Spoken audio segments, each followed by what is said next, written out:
Over the last few thousand years, we have warped our own history. Our stories of the past have been changed, altered, mistranslated, and completely been misunderstood as we rounded the curve on the precession of the equinox. Modern views of our history account for many things, but completely dismiss many very important pieces in the puzzle. For example, the pyramids of Giza. There is no modern theory that accounts for how these could have been made. Individually, each block cannot be pulled even with 50 men pulling it, let alone drag it for hundreds of miles and then stack them on top of each other 450 feet in the air, in such a precise way that even modern technology can't achieve. Not to mention having it lined up precisely with both Orion's belt, a golden mean, and Fibonacci spiral, and be a primary nodal point of every sacred site on the planet. And that's just one example. Our history is not what we think. Many things that we've been led to believe to be true simply is not. This has got to be the biggest. The field of archaeology recently saw some monumental discoveries that are rocking the foundation of what we think we know about ourselves. Many ancient cities such as Babylon, Erech, and Akkad that were written about in the Bible and other ancient texts were always thought to be myths because no one could prove they existed. Then, one of them was found. This led to finding another, and then another. Inside one of these cities, archaeologists found thousands of cylindrical clay tablets hidden deep within the earth under this ancient city. The tablets were completely covered in text, written in cuneiform, and tell an ancient story that spans back over hundreds of thousands of years on this planet, describing the history of the earth and the origins of the human race in great detail. Now, the first thing we all want to do is just say that they were making things up. They didn't know the history of Earth, and they were simply creating tales to explain where they came from. However, if this was true, how can we explain how they knew so many things about the universe that would seem impossible to know? Not only did the Dogons know all about the distant planets in the solar system, but so did the Sumerians. They described them all in great detail in these Sumerian records. They also knew about the precession of the equinox. That's a tough one for a historian to understand, because it takes over 2,000 years of continuous observation to actually learn that the Earth has a wobble. The Sumerians had this information from day one of their civilization. A man named Zacharias Sitchin spent a long time transcribing these texts and had put them all together in his books.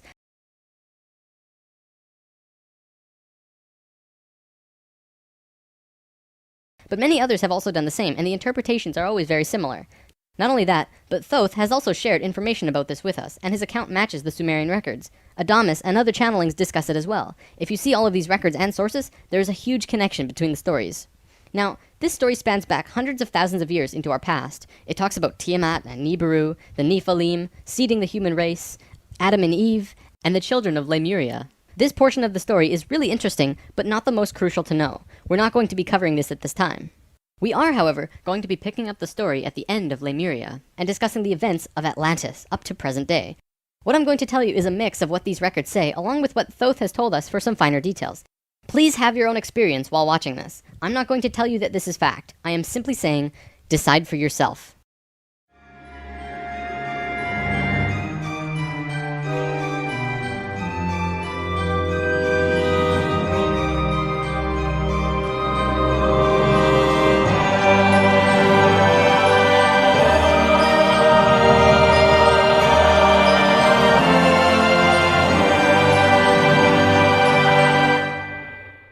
There was a time, long ago, when humans existed at a very high level of consciousness. We were interdimensional and were very psychic. We communicated through thought and emotion, much like how animals do rather than speaking or writing, which would seem very primitive. We lived primarily on a large string of islands called Lemuria, but there was a consciousness shift. We moved up in consciousness, and the islands of Lemuria sank beneath the oceans. At the time of this shift, a new continent rose out of the waters. We called it Atlantis. Back in the early 1900s, the spiritual path of the United States was similar to what's happening today. People began to learn about meditation and study ancient lands like Atlantis and Lemuria. We actually found quite a bit of evidence that Lemuria existed, and it had to do with coral. See, the ocean floor does rise and fall. Coral can exist up to 150 feet under the surface of the water. In 1910, the surface of the ocean was probably higher because they were able to see coral rings heading away from Easter Islands for a great distance. These rings were estimated to be found at 1,800 feet, which means that for them to have existed, they would have had to be much higher and sunk slowly. Probably more important, they also found the exact same fauna and flora from the Hawaiian Islands all the way to the Easter Islands. This is a great distance, but if you look at a map, you'll see a long string. That string, according to Thoth, used to run along the western shores of Lemuria. It is only on these islands that have the same flora and fauna. Same trees, bugs, bacteria, everything. Science can only explain this if there were closer land bridges between these islands at one point. Although we were studying this at that time, World War I began soon after, and we lost interest in spirituality and the ancient lands for a very long time. After the sinking of Lemuria and the rising of Atlantis, at first the human race became scattered. We moved to various islands and continents all over the world because we didn't have a home. Yet, We didn't know where to go. At that time, there were about 1,000 humans at a very high consciousness, more than all of the rest. They were called the Nacals. Today, we know them as Ascended Masters. The Nacals began preparing Atlantis to be our new home. They projected their energies across the surface of the continent in the form of the Tree of Life, not with 10 circles, but with 12, an extra on top on the island of Udal, and an extra on the bottom in the water. There were 10 components on the mainland, and even though it extended over hundreds of miles on the surface, it was projected to the accuracy of a single atom. We chose to move to Atlantis because of the Kundalini. In humans, the Kundalini is often referred to as the energy serpent that runs up and down your spine. When activated, it provides an immense amount of energy through all of the chakras. The Earth itself also has a Kundalini because the Earth is alive, like an organism, running from the center of the planet to a specific place on the surface. Wherever the Kundalini resides, the people there become the spiritual leaders of the world. The Earth chose Atlantis to be the new energetic center of the planet. After Atlantis, the Kundalini moved to the mountains of Tibet, which is why the Buddhists were the leaders in pure spirituality for the last 13,000 years. It was a very pure place. It moved again within the last 10 years, but that's a story for another time. If you want to read more, check out the book The Serpent of Light by Drunvalo Melchizedek. Suddenly, in a single day, the Nacals breathed life into the Tree of Life on the surface of Atlantis. This created vortexes of energy rotating out of each and every circle. Once the vortexes were established, the children of Lemuria began to be called forth. Millions upon millions of Lemurians who had settled all across the planet began to be pulled toward Atlantis. A great migration began. However, the Lemurian body of consciousness had only reached the age of 12 as a planetary consciousness. Because we were right-brained, we were a female species, like a 12-year-old girl. And some of our centers weren't working yet. They had worked with these energies, but only mastered 8 of the 10. Each migrating Lemurian was attracted to one of these 8 centers on Atlantis, depending on the nature of the individual. There, they settled and began to build cities. That left 2 vortexes with nobody using them, not a single person. These 2 vortexes were pulling life toward them, and in life, you can't have an empty place. Life will find a way to fill it.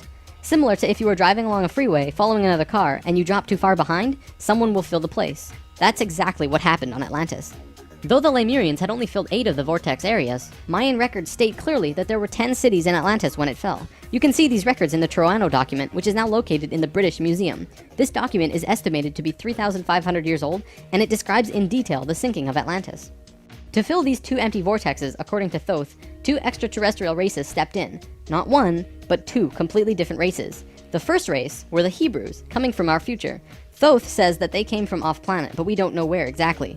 The Hebrews were kind of like a kid who went through 5th grade and didn't make it, so they had to do that grade over again. They learned all the math, the left brain stuff, but they didn't get the right brain aspect of evolving consciousness, the doing. They didn't graduate to the next level of evolution, so they had to do it again. They knew a lot of things that we didn't know yet and brought many concepts and ideas to us that we weren't aware of yet. Now, if this is true, this would explain quite a few things about the Hebrew people in general. They seem to have many sacred geometries hidden within their culture. It also puts perspective on the story of Exodus. Perhaps Moses incarnated into that lifetime to free the Hebrews because they were not direct descendants of humans and were being treated unfairly. Or could it be that Moses was visited by an ascended master of the Hebrews who guided him to free their people? Given what we know about dimensions and consciousness, it definitely puts a fresh perspective on old stories that didn't make much sense. We could talk about this more, but let's continue for now. There were no problems caused by the Hebrews coming to Atlantis. They actually benefited our evolution.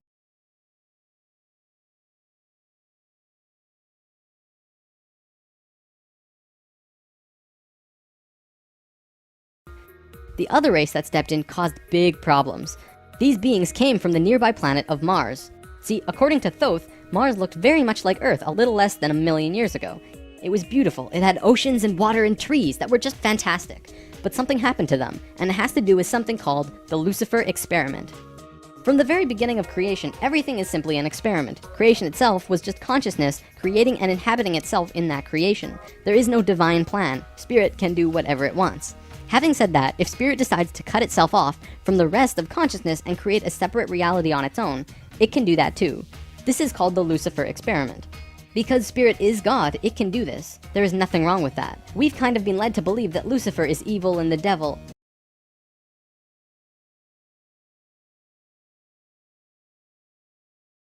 This just isn't true. Lucifer is just another means of perceiving the reality. It is not a unity perception of oneness, but rather a duality perception of two-ness. There's a flower of life pattern for Lucifer as well, but that's a big topic for another time. Anytime the Lucifer experiment has been attempted in the universe, it always ends in failure. The species will cut itself off from love and will become incredibly male, left-brained. What always ends up happening is that everyone becomes very greedy. There is no compassion for one another, and everyone ends up fighting until they end up killing themselves. More than 1 million years ago, the beings on Mars joined the Lucifer experiment, and it failed dramatically. Basically, they cut themselves off from the unity of the universe and created a separate reality. When the Martians severed the love bond, they became pure male, logical beings with no emotions.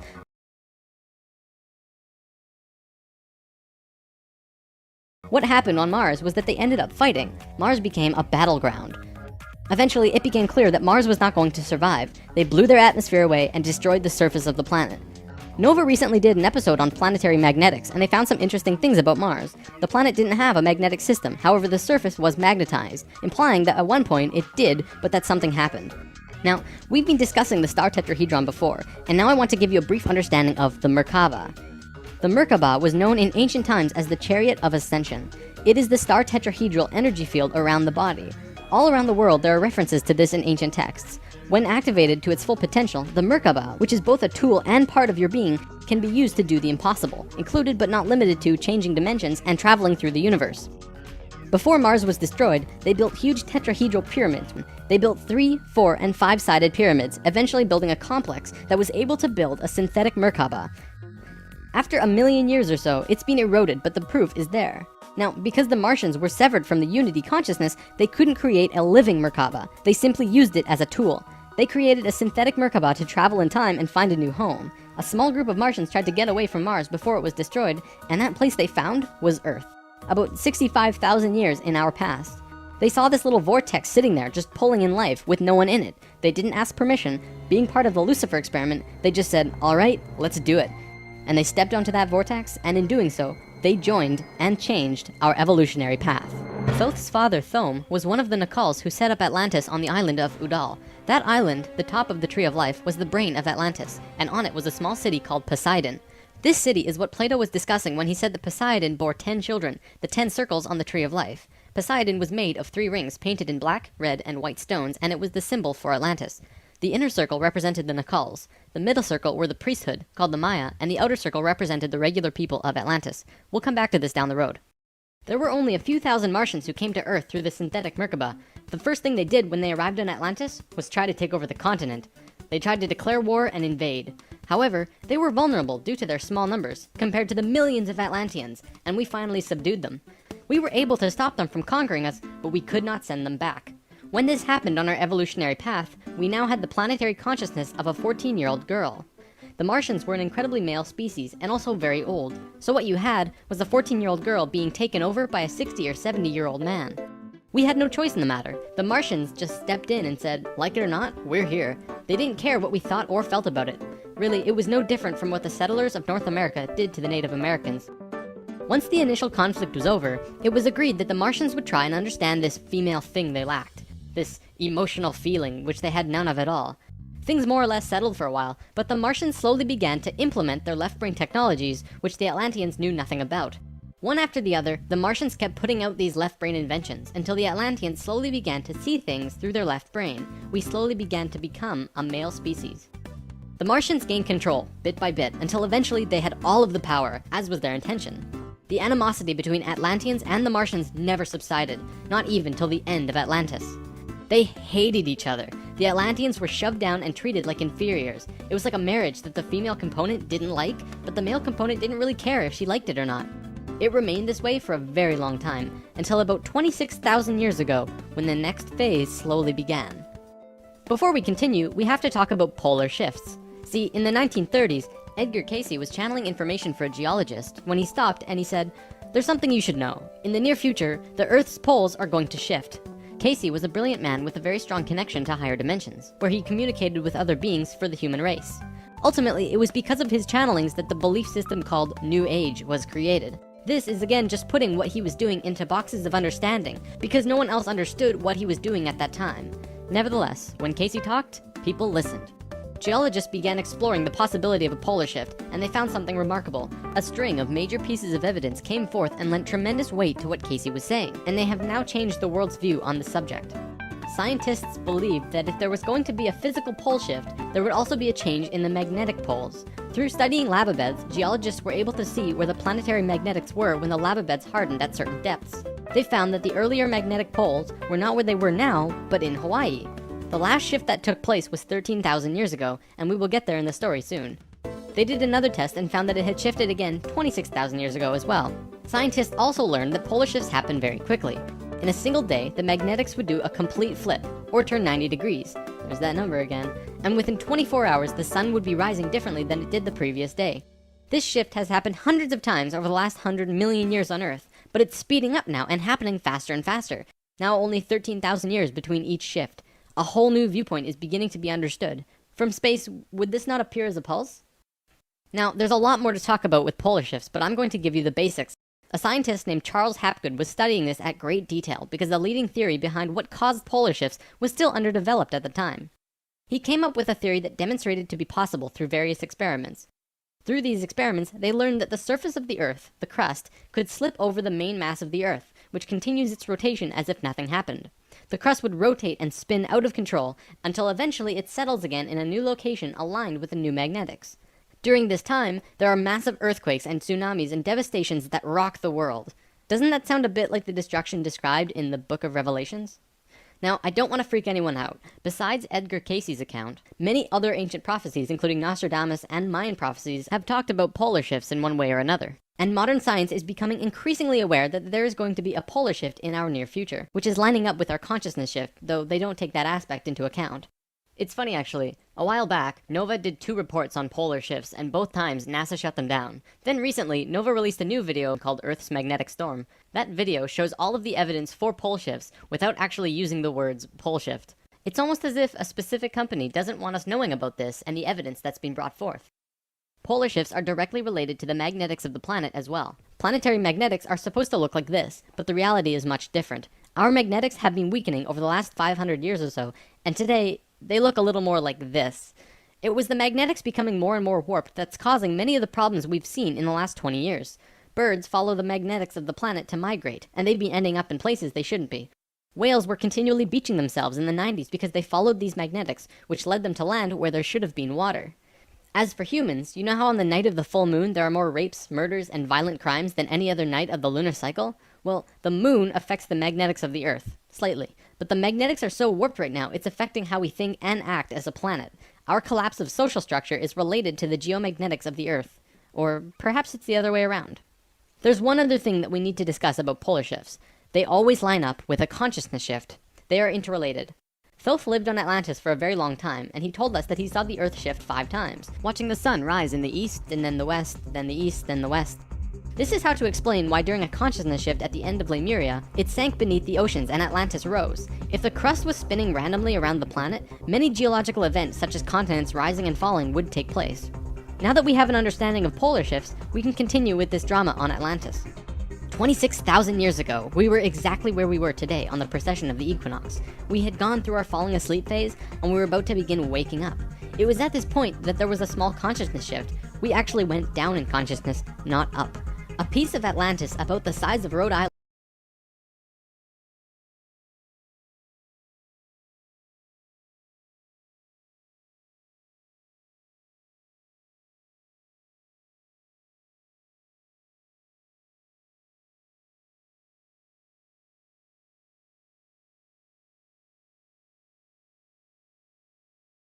sank into the ocean.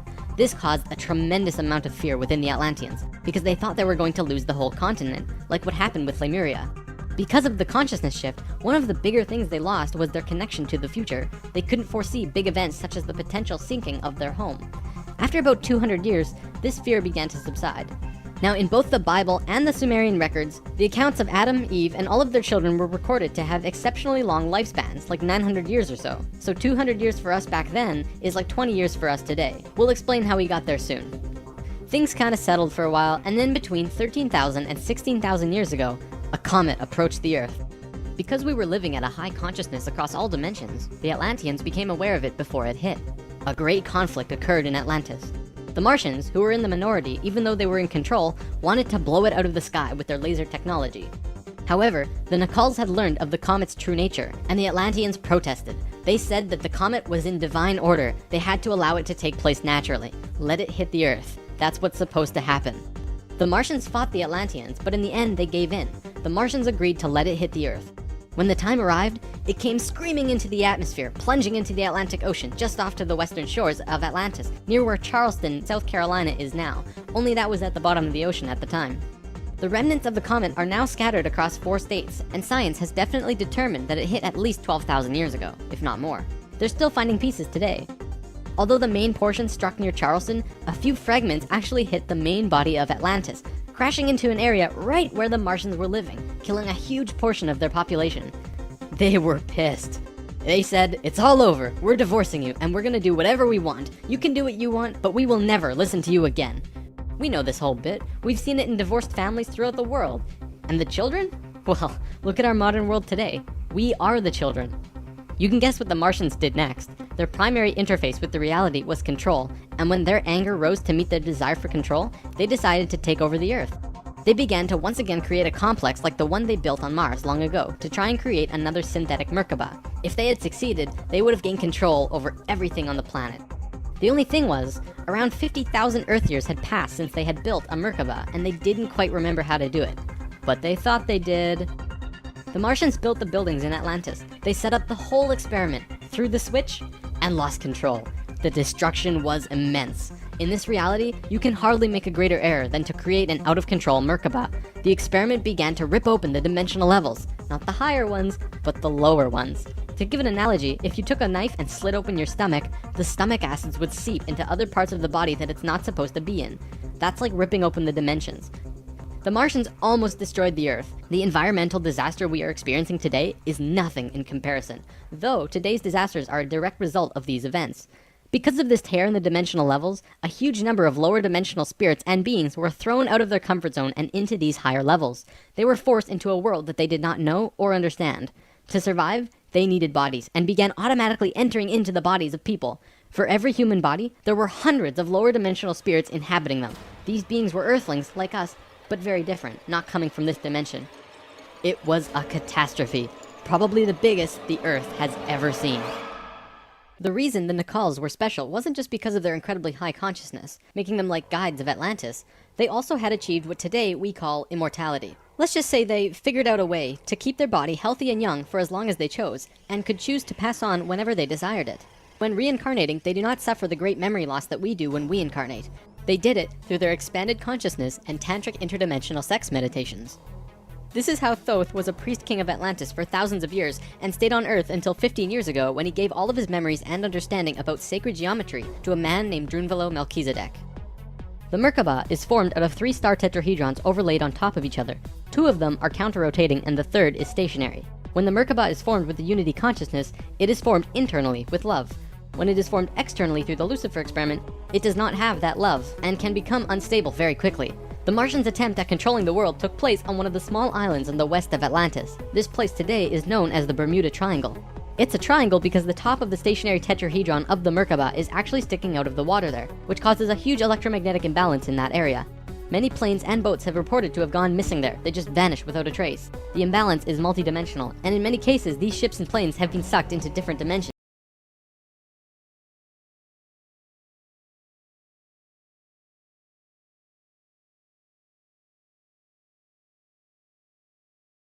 Never to be seen again. That Merkaba is still there on the seafloor today, but from what I know, it's going to be corrected soon. The Nacals did their best to save Atlantis. They sent most of the lower dimensional beings back, at least as many as they could, and sealed up the dimensional tear. Despite this, the situation got really bad, really fast. All of the economic systems collapsed. Financial, social, and all concepts of how life ought to be completely broke down. Everyone on Atlantis began getting sick with weird diseases, and the entire continent went into a state of survival. Life was no longer about living. It became about surviving until tomorrow. It was a literal hell on Earth. The Nacals had no idea what to do. They were children compared to the events that had been thrust upon them. So they prayed. They prayed to the highest levels of conscious life in the universe, asking for help from anyone who could hear them. The problem was reviewed on many high levels of life, who I am drawing as the Justice League because the 11th and 12th dimensions are completely incomprehensible to us in our current state. What they told us was this: we were going to fall. We were going to hit rock bottom, level 1, the lowest place we possibly could be in the universe and still survive. Also, we were changing polarity. We were no longer a female species, so we were starting from square one as a male species. And finally, and this was the shocker, we would only have 13,000 years to return to Christ consciousness. Normally, it takes hundreds of thousands of years for a species to get to Christ consciousness. We had to do it in a fraction of the time. If we didn't, we would not survive. This has never happened before in the universe, ever. Thoth, who was the priest king of Atlantis at the time, learned that they would have to perform this experiment on themselves. They received instructions from the highest levels of life and they went on their way. Thoth proceeded with a being named Ra and Aragat, who were previous kings of Atlantis, and began the experiment. To understand what they did, we have to talk about consciousness grids. A planetary grid is an etheric crystalline structure that envelops the planet and holds the consciousness of any one species of life. This grid does have an electromagnetic component associated with the third dimension, but it also has a component for every dimension as well. These grids are geometric, of course, and science will eventually discover that there is a grid for every species in the world. Each of these grids have their own geometry and are unique. There's not another one like it, just as the species itself are unique. These grids give off light as well, and from space they can be seen as the source of the bluish glow around the Earth. What Thoth and friends had to do was create a synthetic Christ consciousness grid, allowing humans to ascend to Christ consciousness in a very short time. But first, let's talk about the science behind the grid. Perhaps you've heard of the 100th monkey experiment. Over a span of 30 years, scientists were researching a species of monkey called Macaca fuscata on an island in Japan. They were providing the monkeys with sweet potatoes by dropping them in the sand. The monkeys liked sweet potatoes, but they didn't like the sand and dirt so much. A few monkey children figured out that they could wash their sweet potatoes, and some of them taught the technique to their parents. Only a few of the adult monkeys did this though. This went on for some time until one day the monkeys who actually knew the technique hit critical mass. And bingo, the technique started spreading faster than it did before. Monkeys started learning it really easily across all of the Japanese islands nearby as well as on the mainland. They knew that there had to be something that wasn't yet understood about how a species is connected to itself. So what did we do? We tried it on humans. A research team made a picture out of human faces. About 100 faces hidden within a single picture, but at first glance, you could only see about 6 or 7. They did several surveys with a few hundred people in Australia and said, alright, find the faces. Most people could only pick out 6, 7, 8, 9 or so, not many more. After that, the research team went to Britain and aired the picture on a closed cable BBC special that was shown only in England. They showed where all of the faces were, every last one. Half of the research team, which stayed in Australia, did the experiment again with new subjects. And lo and behold, people were just naturally able to see more faces. After this experiment, they knew that something definitely connects us all, and the field of noetics is learning more about it daily. It's mass consciousness. In lesson 11, I showed you the 3 levels of consciousness. Each of these levels have their own consciousness grids around the planet, and our second level grid is based on squares and triangles. Many governments of the world, especially the Russian and US governments, were studying our grids back in the 60s and probably earlier. When mapping out the grid on the planet, you find little military bases on many of the nodal points of the grid.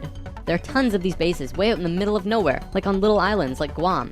This couldn't be a coincidence that these government powers placed their bases right where the little spirals came out of the grid.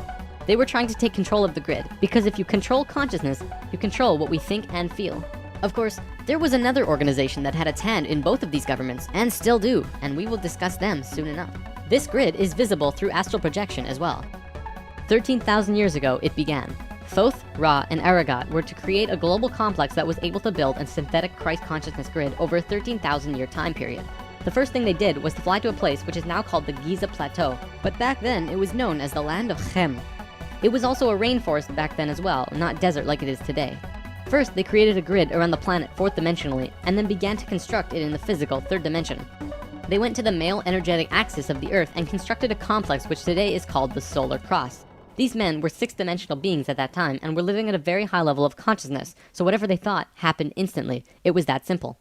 According to Thoth, he built the Great Pyramid, not the Egyptian king Cheops. Thoth says that it was built 200 years prior to the pole shift and built very quickly.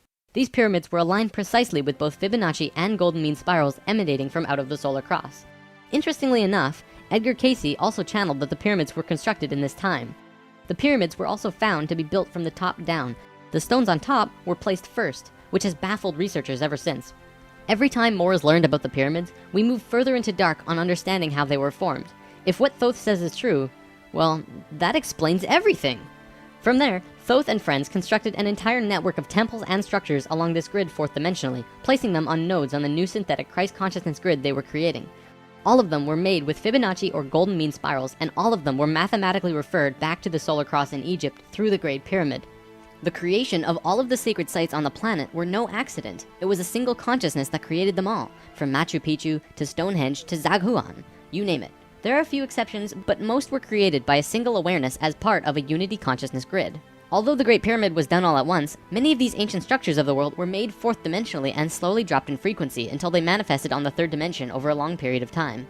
Richard Hoagland's research brings this forward, but he wasn't the first either. They showed how one sacred site is extrapolated from another to another to another. A hot topic of discussion right now are ley lines. These are simply geometric relations between sacred sites. Archaeologists are now finding these huge connections between major spiritual sites on the globe, and now we know why they're connected. These sites had to be built physically so that the Christ consciousness grid could manifest. In a way, think of the physical sites as the wiring of a giant wireless electrical system, and then it needs about 13,000 years of continuous energy flow for it to actually turn on. And just so that you're not left in suspense, yes, the grid was completed. It came to life and is now active, though not really used. Congratulations, Earth! We actually survived. Not only has Thoth told us this in person, but he's also written it down in the Emerald Tablets. These tablets were left in the Great Pyramid thousands of years ago. There are 12 tablets in total, formed from a substance created through alchemical transmutation. They are imperishable, resistant to all elements and corrosion. Their atomic structure is fixed in place, and no change can ever take place. In that respect, they violate the material laws of ionization. These tablets share a great wisdom, and you can read them at over 100 different levels of consciousness, and you will always understand them differently. If you're interested in this stuff, you should definitely consider reading them. As you can probably tell, Thoth plays a pretty large role in what happened. Most of this information comes from him. Thoth also provided most of this information about the Flower of Life and its geometric relationship to consciousness with us. And this stuff is tied intimately to the geometry of the universe. Considering the quality and quantity of information that he has shared, it makes you really start considering that this next part can be true. The Great Pyramid has a legendary missing capstone. According to the Emerald Tablets, deep under the Great Pyramid there's a room called the Hall of Records. This room was not built by Thoth and long predates the Atlantean civilization. Within the Hall of Records is the capstone of the pyramid, which is 5.5 inches high, solid gold, and completely holographic image of the Great Pyramid. It has all of the little rooms and everything. However, this leaves us with a 24 square foot piece of the Great Pyramid that's missing. If what Thoth says is true, that missing piece actually belongs to a very special airship that exists on Earth. And the way to the airship is through the Sphinx. The Sphinx, according to Thoth, is not 12,000 years old, but dates back over 5.5 million years on Earth. Deep under the Sphinx, about 1 mile down, is a round room with a flat floor and flat ceiling. Inside this room is the oldest synthetic object on Earth. The object is about 2 city blocks in size. It's round like a disc and has a flat bottom and top. It is also only about 3 atoms thick, except for a pattern on the top and bottom which looks like this. This pattern is 5 atoms thick. Thoth says that it's powered by consciousness, thoughts, and feelings, and connects with your own living Merkaba, which means that it becomes an extension of you and your own energy fields. The ship is also intimately connected with the spirit of the Earth, and is the protector for the whole planet. Thoth built the pyramid the way he did to fit with the ship. When on top of the Great Pyramid, it creates this image from above. The disc ship has a circumference equal to the perimeter of the Great Pyramid. As we discussed in Lesson 11, whenever that ratio appears, life occurs. This ship can only be used by the purest of souls. See, whenever we approach the point in the precession of the equinox where our poles do these shifts, we become very vulnerable. Things often degenerate, and while things become chaotic, there are often other species who wish to take us over. This has always happened, not just with us, but with all evolving consciousness. Every time a takeover seems imminent, a very pure person will find their way to the ship and raise it into the air. The Earth and Sun will connect with that person and give him or her great power. Then, whatever that person thinks and feels will happen. And think about it. If consciousness is the primary core component of the entire planet, does it not make sense that it would have its own defense mechanism? This defense is an airship that plugs into the Earth and the Sun, allowing the Earth to have protection. Our takeover event actually already happened, the same year the Christ grid was activated. The year was 1989, and we were having some troubles with the Greys, a race of ETs who were slowly plotting takeover due to a previous scuffle we were having. A very pure woman in Peru made the ascension process into the Christ consciousness grid and found the ship. She tuned it to the frequency of the 4th dimension, where she raised it through the Earth and into the air, and manifested a situation for the Greys to leave. Within a very short time, the Greys began getting sick, and remained sick for as long as they stayed here. They have been forced to leave for now, and we are once again safe. The ship is a warship in that whatever race is trying to take over, the person will just think them away, think up a situation, and force them to leave. Returning to the events on Atlantis, after completing the complex in Egypt, Thoth and pals returned to Atlantis, where they waited for about 200 years until that critical point on the precession of the equinox where the poles would shift. They knew that Atlantis would sink, and they would be ready. Previously on Thoth and Pals! Thoth, the poles are shifting. Oh, the pole shift? Yeah, whoa, what's wrong with your eyes? I don't know. When Thoth first saw signs of the polar shift, they returned to the land of Chem and raised the warship into the sky. They went to Atlantis and picked up the Nacals. The Nacals weren't just passengers though, and each and every being was working in unity to create a very powerful Merkaba around themselves and the ship. They returned to the Great Pyramid and landed the ship on top, forming the phi ratio with the pyramid. And then, it happened. The poles began to shift, and human consciousness began to plummet. Simultaneously, the electromagnetic and magnetic fields of the Earth collapsed, and all life on the planet went into the Great Void, the 3.5 days of absolute blackness described by many ancient cultures in the world. The Emerald Tablets say that whenever we go through a polar shift, we go through a void space as we change our frequencies for about 3.5 days. This is also in the Troano document, depicted by 3.5 stones painted black. This refers to a time when we go through what science calls the electromagnetic null zone. During the pole shift, a phenomenon takes place where everything just seems to disappear for a certain time. Usually it's between 2 to 4 days, and the last time it was 3.5 days. Here's where it gets interesting. What happens to us does not usually happen to a normal species, because most advanced species will have their Merkabas handy at the time of the shift. We didn't, due to our little crisis, and we got sucked into the void space without protection. This resulted in us losing our memories. Science realizes that all of our memories are connected through cells in our brains as well as fields around our heads. What is not entirely understood by science yet, at least not directly, is the connection our memories have with the planet itself. We've discussed this before. The magnetics of the Earth affect how we think and act. The Merkaba is an electromagnetic field that you create around your body that can serve as protection from void as you're consciously going through it. What happened to us when we didn't have that protection? It was a clean wipe. When we existed on Atlantis, we were living at a very high level of consciousness in a higher dimension. We had extremely advanced and sophisticated bodies and minds, and were capable of practically anything, living in a dimension where molecules were spaced so far apart that consciousness could interact with them without physically moving. It's hard to explain because you can literally shape your environment immediately through your consciousness in these higher frequencies. In that sense, we were creators, knowing and understanding oneness, beings of love. But then we fell.